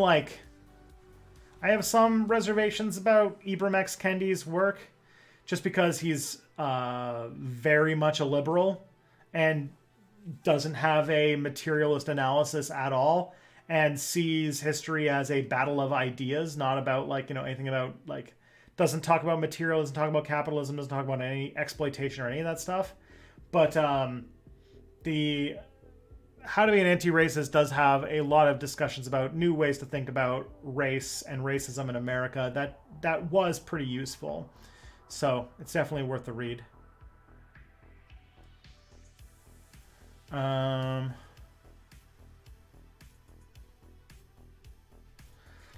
like how there's an assumption that that universities are populated by poor lefties instead of rich as hell preppy kids that can afford university. Yeah, that, and like the professors tend to be like, you know, upper middle class academics. So while there's like always like one Marxist professor who has tenure and never gets anywhere, most university departments are run by liberals, like centrist to center-right liberals who think capitalism is good and don't have much it's not even a thing. So yeah, How to Be an Anti-Racist. Decent book. Suppose a person takes a media studies class at university, then when they graduate, try to get into media. Even though they're progressive leaning, they end up taking a job at either Fox News or AON because that's the only one that real offers they get. Should we be particularly mad at a person who makes a choice like that? Like, is that substantially worse than taking a job stocking boxes for an evil company like Amazon? I mean, it really depends. I have a friend who's a journalist who who did an internship for the Toronto Sun. So it's not like, you know, outside of the realm. And also Fox News, for example, is much bigger than just the weird shit we hear about. It's pretty widespread. So like, while like, yeah, I don't think it's great, it's also like just like working at Amazon. Yeah, as you said, it's not that big. OAN may be a bit different. AON is like, or OAN is like an actual disaster. Is that a right-wing paper? Yeah, it's like a conservative Canadian newspaper.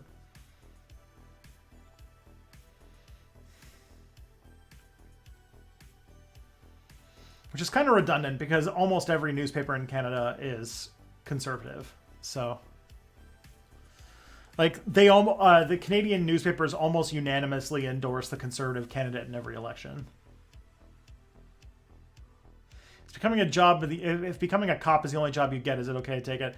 That's a bit different because being a cop is like literally oppressing and killing people. There's no ethical way to do that job.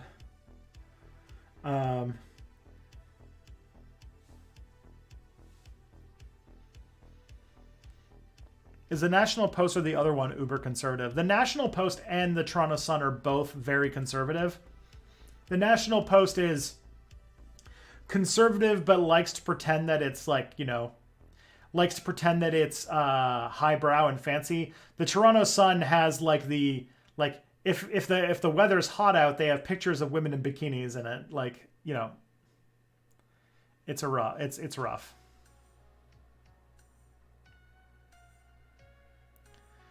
Does the CBC and Global News have a right-wing neoliberal bias? They definitely have CBC can't endorse anybody because they're a state broadcaster. Global News, I don't think Global News often endorses candidates, but the vast majority of newspapers openly supported Aaron O'Toole in the last election. Isn't the National Post J.J. McCullough's home paper? Maybe. J.J. McCullough is a right-wing conservative. He's an asshole. So it would make sense.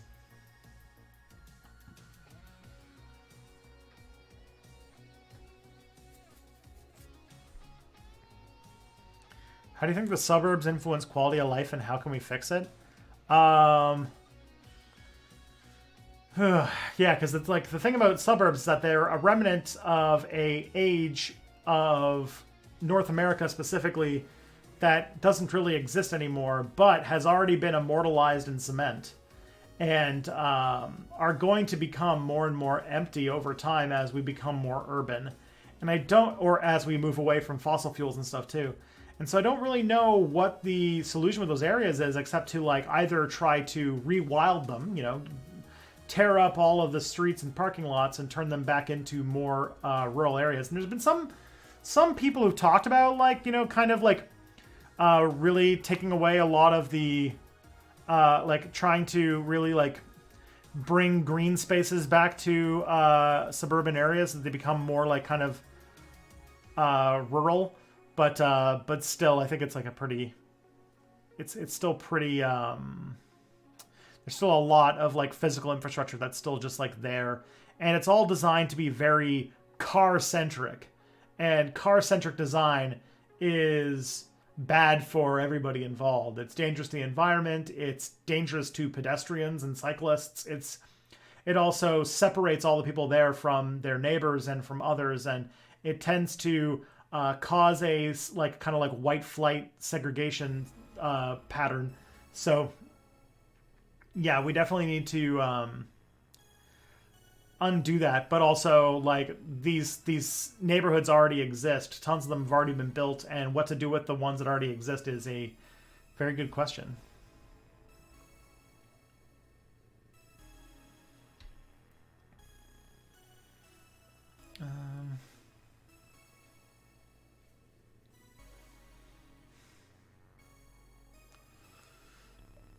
Why do Pierre Proudhon's style mutualists advocate for a self-pricing system like community safety officers? Wouldn't that trend back to police? I don't know. It could. Thing is that the police are typically they exist. The police get a crap ton of money to explicitly oppress people. There would be a lot of infrastructure and hierarchy that would need to be made to turn something like that into a formal police. They would still have a lot of problems though, and I still don't think they should exist.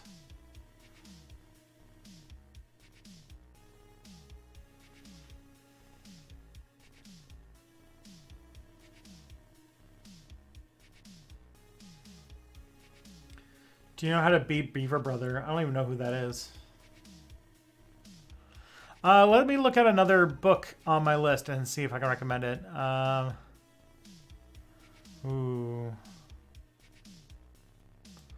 Okay, this could be a fun one. I read this for comps. This is a book called Algorithms Unlocked, which is a book about how algorithms work and sort of the power behind algorithms. I remember it being interesting because it basically, for non-computer science people, explains why computers are so, or why algorithms are so cool, and what kind of cool problems it can go with.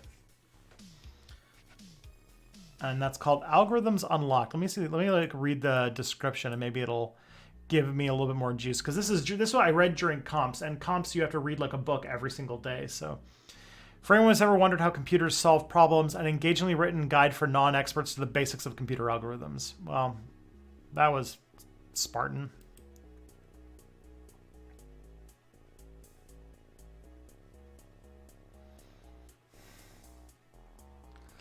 I hate how debates have become a new weird gaming stream subculture thing. Oh yeah, I hate debate streaming in general.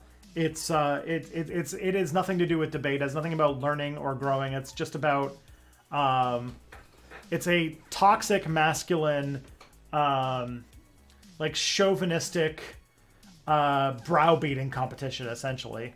And that it's just about it's not about being right, it's not about like having the truth on your side, it's about basically displaying the most amount of certainty even if you're wrong, so that people will think because you're so confident that you must be right. And hence why the people who do it, who seem to perform the best at it, are not people who are good researchers or very smart or very like clever.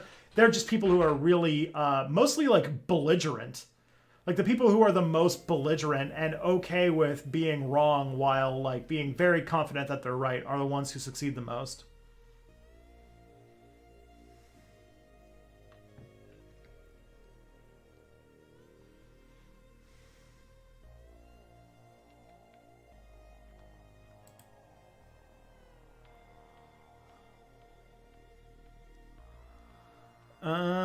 What's another good one?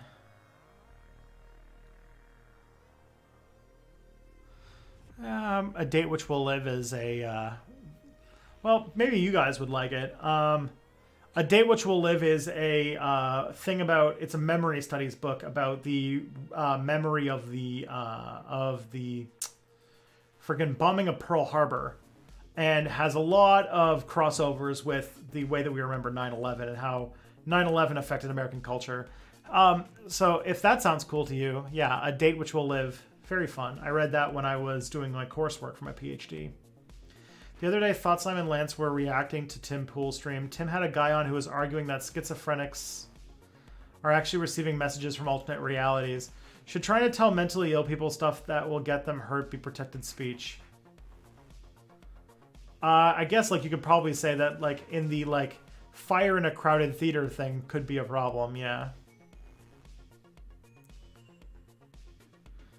Which book did Tristan first recommend? My first recommended book was... so far we've got The Case Against Free Speech by P.E. Moskowitz, How to Be an Anti-Racist by Ibram X. Kendi, Algorithms Unlocked by Thomas H. Corman, and then the next one I've got here is A Date Which Will Live, Pearl Harbor and American Memory by Emily Rosenberg. Speaking of Emily, hey, there's an Emily in the chat. Does it mention the warning they ignored? No, the A Date Which Will Live is not like a history of Pearl Harbor. It's a history of the way that American culture has remembered Pearl Harbor, if that makes sense. Because my dissertation was on, or my dissertation was going to be about memory studies and how American culture remembers parts of its past. And so the book was about how it's sort of like the history of remembering Pearl Harbor and how the memory of Pearl Harbor shaped over the years as it progressed, that kind of thing. It's hard. It's kind of like twisty pretzely to explain, but it's really interesting, and it was an area that I was very involved in when I was a PhD student because memory studies was like my jam.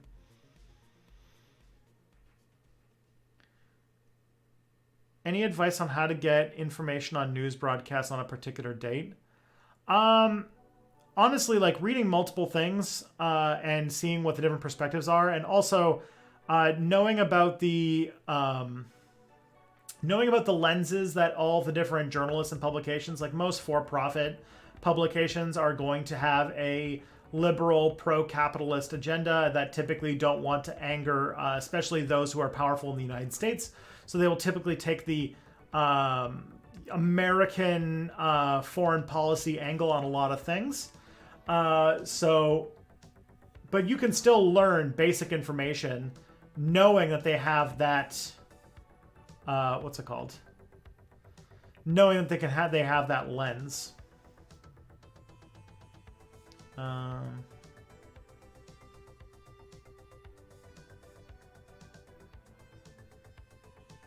Specific topics on that date. I'm not sure what you mean by specific topics on that date. Is there any point in reading Custom Reality in You? Oh boy. No. I would not recommend.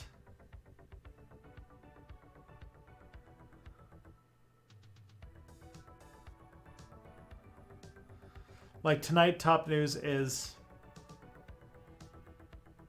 I'm trying to is there... I mean, any particular advice on how to get information on news broadcasts from... I really like... I know this is silly, but Wikipedia actually has a current events section where they have events that have happened, and they have links to articles that are both journal articles, but also like the unfolding Wikipedia article, and has all the people who are updating it. That's I like that source quite a bit. It's a pretty good place to read to see what kind of is going on in the world.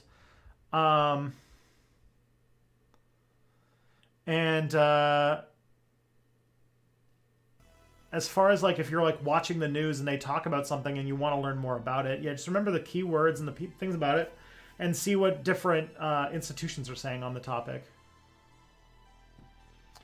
All right, so how many books did I do? Did I do 3, 4? 1...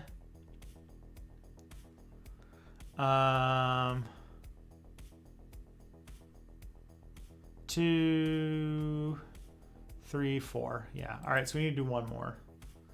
You liked that book when it came out. Does Peter losing his mind change that? Yeah. I thought that it was the beginning of a lot of interesting work, and then it turns out that it's just insanity. It's just postmodernism with less elegance.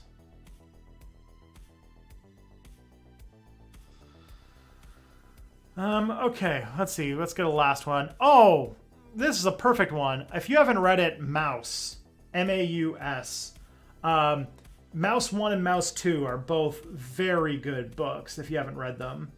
It's a comic book series, or it's a pair of graphic novels made by Art Spiegelman, whose father was a Holocaust survivor. And basically, the first book is called My Father Bleeds History. And it's a book about... It's essentially like a story of his father's experience surviving the Holocaust, done in comic book style, and it's very good.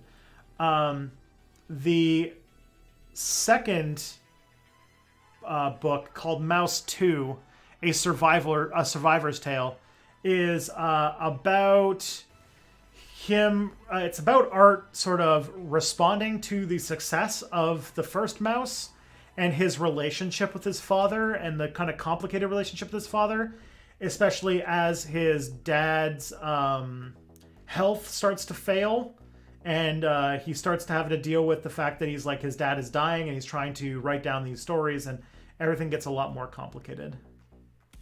What do you think made Peter Coffin lose his mind? Boy, it's a good question. It's a very good question. I think he's always had like a aspect of his personality that was very much into being the center of attention, no matter what was going on, and whether or not that attention was for good or bad reasons. And he also has a pathological inability to not talk about something or to admit that he's wrong. And so just doubling down forever has sort of led him to this weird place. Which sci-fi or fantasy franchise has the worst extended universe, Star Wars or Star Trek? I mean, I'm biased. I think that Star Wars's extended universe is extremely boring. I'll be honest. Star Trek's I enjoy some of it. I haven't like delved too much into either extended universe, but the things I hear about Star Trek are a lot more interesting than the things I hear about Star Wars. Are you still friends with Bad Mouse Productions, considering he's a hardcore MLM? Well, no, because I've never been friends with Bad Mouse. I don't think Bad Mouse Productions knows who I am. So that's the thing.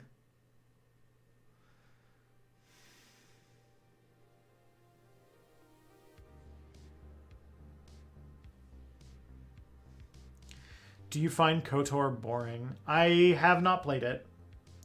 I like BioWare games are weird. They can't, like, to me, if they feel like they have aged, like the BioWare formula seems kind of aged at this point.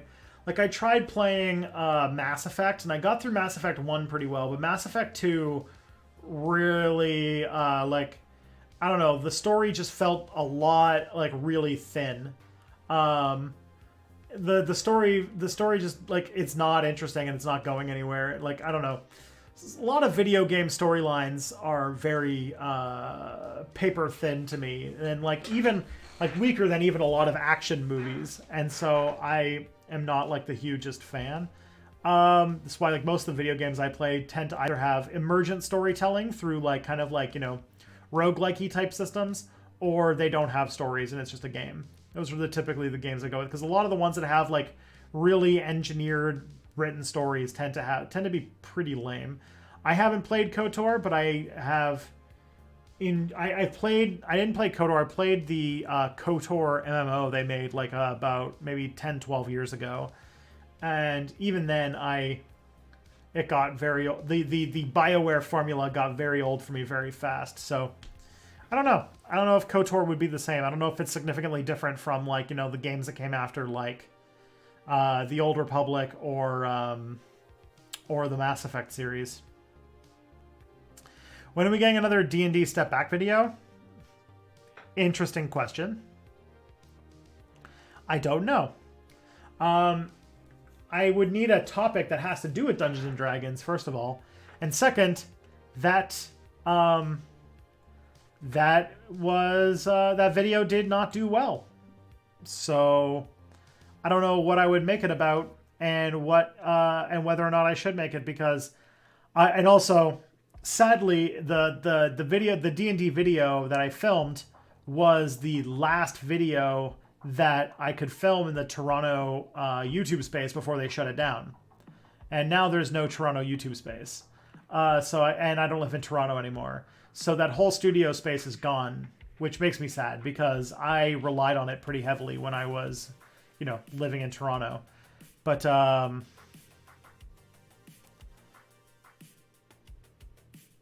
yeah. Satanic Panic and the History of Moral Panics. Well, I already did a more Satanic Panic one. But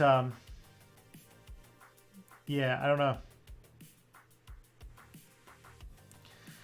I could do another D&D video. I just need to figure out like what would be a video that, like, a video topic that would result in making a like Dungeons and Dragons style story make sense and feel good. Like why would Dungeons and Dragons be the sort of like platform in which I would tell said story? And second is like what it would look like, how I would do it, that kind of a thing. Because I live in a different city now. The D&D group, the one that is in that video, was my real D&D group, and we play online now. So, because I live in Toronto and I live in London, they live in Toronto. Ibermex Kenny wrote an article arguing there should be a Department of Anti-Racism that has the power to veto laws and bills they deemed to be racist. How do you think that would work out in practice? God damn. Such a thing would be so controversial, and so, I mean, it would probably be a good thing. It would be a decent thing. But yeah, like, the reactionary nature of American racial politics would definitely never let something like that exist, and it would be repealed by the next president. Because you see, when you make... Yeah, never mind. Why do you think it's so hard to find great stories in video games, but super easy to find them in graphic novels, especially outside of the big two? My guess is that there's still like a very toy nature to a lot of video games. Like, a lot of video games are primarily focused on the main gameplay loop of the game itself. And so in my mind, I think that because, like, first of all, video games require a lot of development resources to make. Space is typically at a premium, but it's an interactive medium, which means that people tend to like stories that have a lot of player agency within them. So you have to make a lot of branching storylines. The branching storylines, exponentially increase the amount of development that needs to be done, and eventually results in either sort of what would be called in Dungeons and Dragons speak or in tabletop speak, railroading, where you end up with like having choices, but it's like Mass Effect 3 where your choice is like what color the laser is at the end of the game. Or they're so enamored with like sort of the mechanics of whatever it is, and usually it's killing people, that the entire game has to be focused around the topic of killing people, which usually means that, taking options that are not doing the murder scene feel like they just aren't there, and so you end up like having to justify killing hundreds of people and not having it not be like a horrible thing that you did. And that kind of stuff is hard to make work, and because like the thing is like what makes video games fun and what makes stories good are kind of in contention with each other, and that's why I don't think they ever turn out super great. There's exceptions, of course, but that's sort of just the take that I got on that.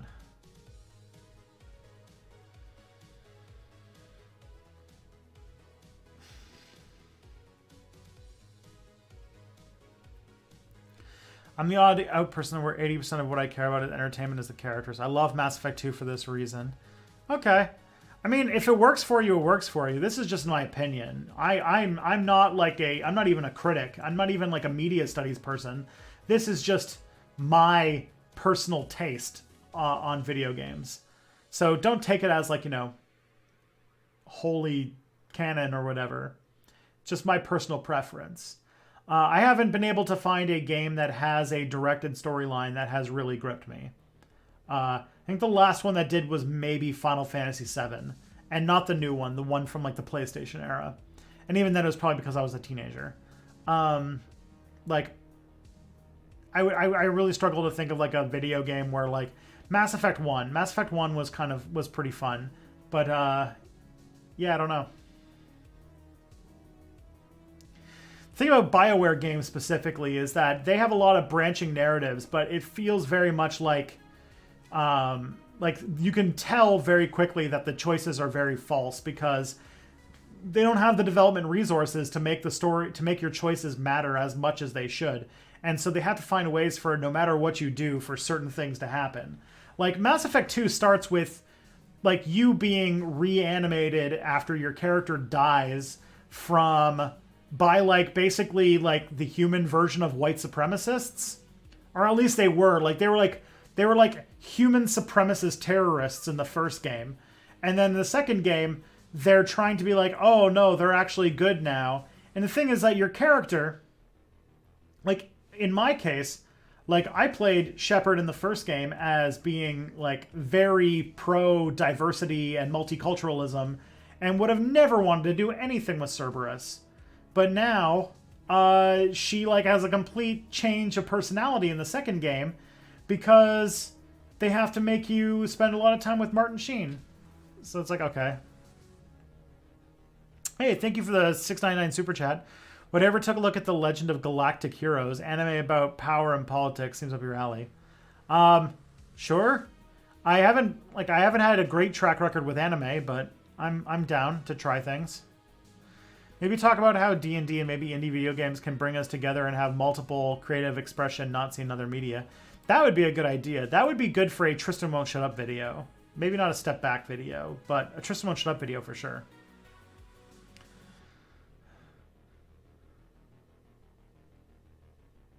What I think of Hades, I haven't played it. I plan on playing it sometime. But I have like, tons of Steam games in my back catalog I haven't played, so I haven't really had the chance to buy Hades and then play it.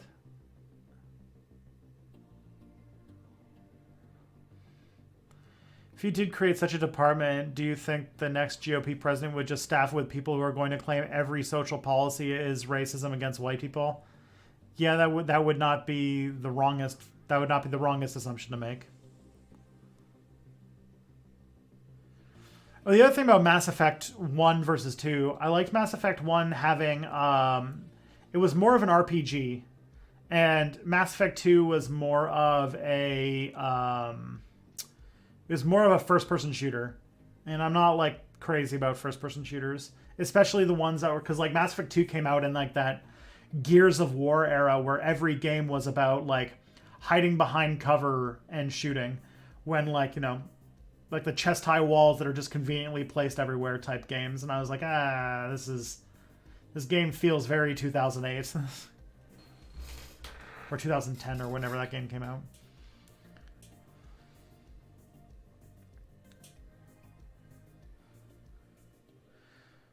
I highly recommend the recent indie title Unpacking. It's a story and experience that can only be told through a game. Interesting. Thank you for your videos. Having a better understanding of why awful groups do awful things helps me deal with the despair I feel when yet another acquaintance falls with them. Oh, that's sorry. I miss Tristan Won't Shut Up. I do too. I basically stopped making Tristan Won't Shut Up videos to make more Step Back videos because I realized that a lot of my ideas for that channel could very easily just be Step Back videos, because I realized that Step Back doesn't necessarily need to be a history channel. Not every video needs to be a history video.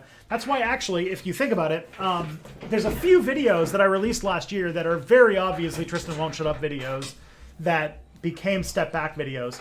Like the Capitalism and Loneliness.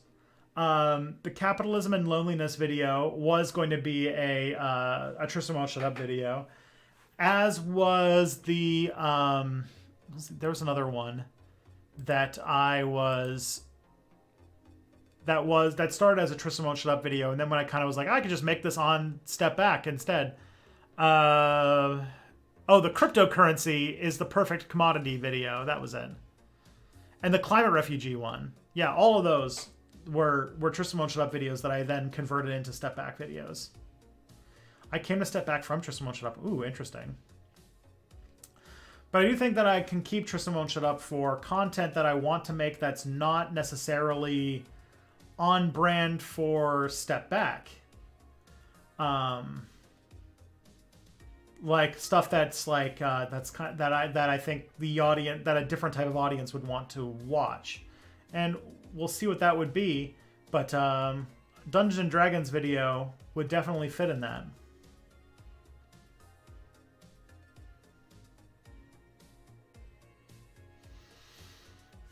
With regard to that time camera question, would finding out one way or the other if Jesus was real actually be knowledge you'd want to have? Like, I think it'd create a lot of trouble. Maybe, but I think it'd be interesting. Yeah, the prepper video, that was also going to be a Tristan Won't Shut Up video. For sure. As someone who also can't shut up, I'm curious if most of your friends are that way. I'd say most of mine are. Yeah, they can be. I'm considered kind of a loudmouth with my friends, so... Yeah, the 7 of 9 video, shit. I really gotta make... I have so much... God, I chose a wrong time to have a son. I've got so much content to make. Why did I do that? I watch videos when I go for a walk and go for 3 walks a day. I watch an insane number of videos. Damn, that's really good. Getting good walks in is good. I go for a lot of walks too, so I appreciate the I typically do audiobooks and podcasts and videos. I kind of bounce between them. I enjoyed the prepper video. Thank you. Yeah, that I think was like probably very much was a Tristan Won't Shut Up video. Like, it was like partially through production before I decided to do it on Step Back instead. So for the people who say they miss Tristan Won't Shut Up, at least like, you know that it's still a project that I like. The kind of content that I would be making on Tristan Won't Shut Up did not disappear, and it is still kind of stuff that I make now. Enjoying Star Trek Prodigy. Yes. Yeah, I'm really enjoying Star Trek Prodigy. It's I've never had a Star Trek show that so quickly turned into a like, I don't know if there's a Star Trek show where I liked the characters so fast. Like, I instantly loved all of the characters. And also, I really like Jason Mantzoukas. I love just Derek, but he's a Tellarite. It's perfect. What about Step Back Clips? Step Back Clips I stopped because it was just way too much work to make those clips. It might be a thing I start up again if I get to a point in my life where I can hire an editor, but to do it myself took like way too much time. It was taking me like a whole day to make clips from one stream. It was just no. So what happens when nationalists take over again? Dems just gonna face the wall? I don't know. I hope not. If it's not too personal a question, are you married to someone who also can't shut up? No. My wife's much less talkative than me. My wife happens to not be a super talkative person, but likes, like, all of her friends are very talkative people, which makes me think that she likes being around people who are very verbose, which I guess explains why she's married to me. A lot of other hardcore atheists would hate me for this take, but I think having proof Jesus wasn't really the Son of God would be, at best, convince no one to change their mind, at worst, provoke a lot of violence. You know what I mean? Yeah, I don't think it would change anyone's mind, but as just like, you know, a person who's interested in history, I think that finding out a lot of the truth about what Jesus' life would be like would be pretty interesting as a, you know, person who just wants to know about the past. I'm rewatching The Good Place. It's so good. Yeah, it's pretty good. I enjoyed it.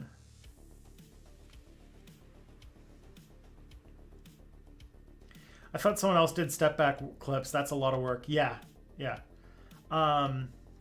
If I can find a way to do step back clips in a way that is less time consuming, I will probably re-examine it.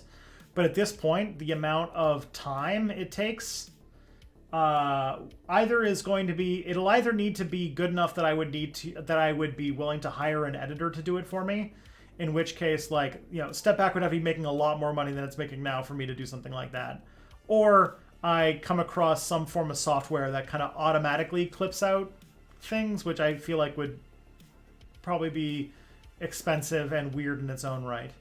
Or I find myself with a lot of free time, which depending upon judging how I make all this content and I have a kid coming in January does not sound like a likely prospect.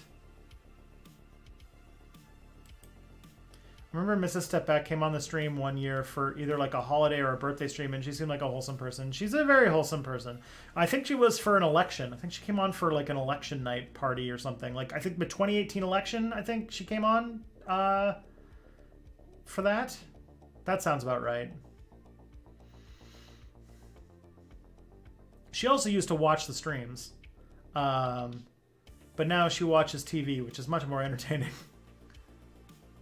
Microwaving a bottle is okay and so much better. Good to know. Good to know. Yeah. The thing I'm worried about the most about parenting right now is that I famously don't do well when I don't sleep a lot. That in general, I don't sleep a lot. But when I haven't slept at all, or when I have not gotten enough sleep, I can be not so much cranky, but I can be very I get very distracted, and my brain doesn't work super great, and I'm very much not I'm not a happy camper. I don't handle sleep deprivation very well. And the first 6 weeks when a baby's born, you basically don't sleep for more than like 2 hours at a time. So I'm not looking forward to that part. But luckily, I'll be on sabbatical. You know, I won't be making step back videos, so there's nothing. I won't be very productive, but not very much will be expected of me. So, except to, you know, change diapers and feed babies and feed my wife. That's my job for that first 6 weeks. So.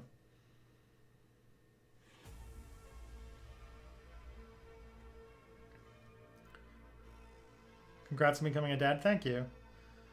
Hasn't happened yet. Kid's not expected to come until mid-January, but it's probably going to be early January because of some random scheduling stuff. Yeah.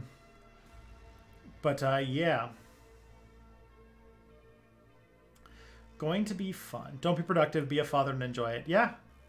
As much as I can enjoy it, yeah. I think it's gonna be pretty. It's gonna be a very rewarding time. It's going to be. It feels like it's gonna be one of those things that's going to be great in retrospect. You know what I mean? Like, there's a lot of things that are. I find that like a lot of Dungeons and Dragons episodes or sessions, especially the ones that are very hard or very rough or very brutal, can sometimes be very frustrating or not fun in the moment, but then in retrospect were very fun. And I think that, raising like the first 6 weeks where you don't sleep and you're raising a baby will be very it'll feel very rewarding in retrospect, but in the moment it'll be a lot.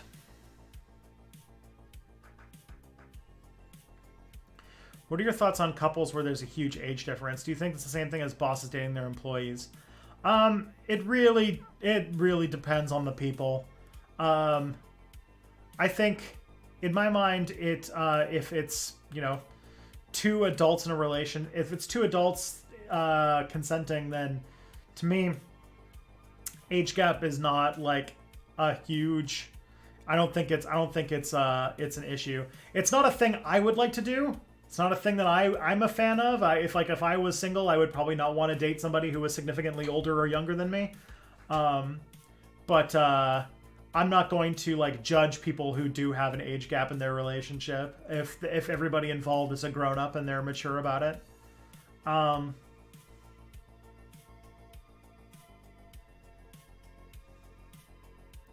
Age grants a degree of power, maybe. Depending upon how much you want to split hairs about who has and has not power, you can get to a position where almost nobody can have a relationship with anybody because there's basically nobody who has the same amount of social power, if that makes sense.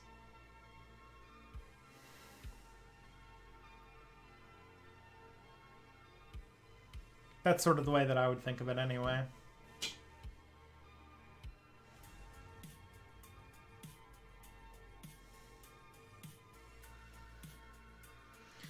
Oh man, so we're getting close to the end of the stream.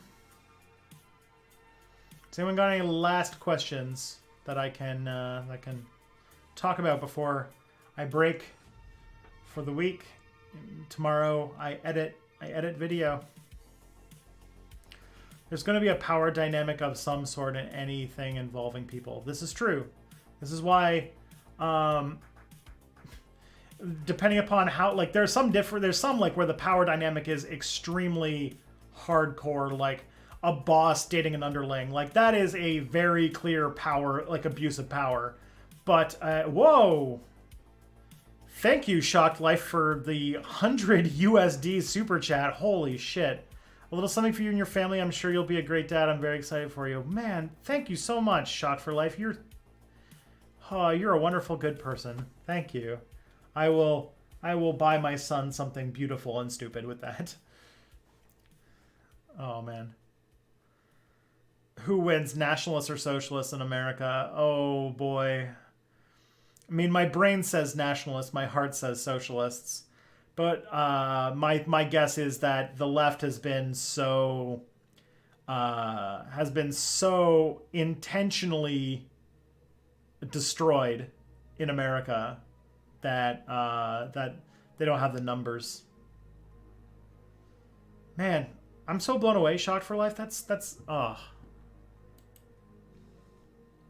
gonna make me. It's very touching. What a gift. I'll have to get something off the registry with that.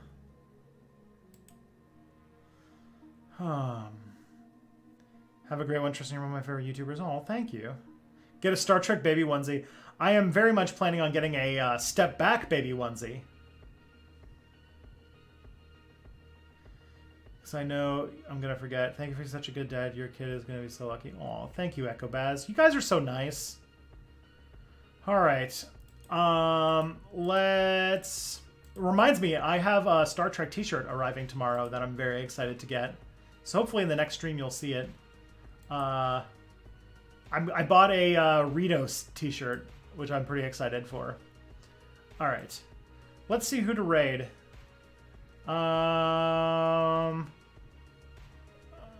Ooh, okay.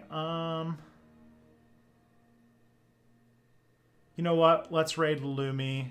Lumi's always good. Yeah, Lumiroo. Everyone loves Lumiroo. Okay. Everybody, I'm going to go give my voice a rest. And I will see you guys on Monday. Hopefully there will be a new video, depending upon how the next couple days go. So, yeah. Take care of yourselves. Take care of each other. For all of you guys on Twitch, say hi to Lumi. They're great. They're always good value. And, yeah. See you on the other side. Bye.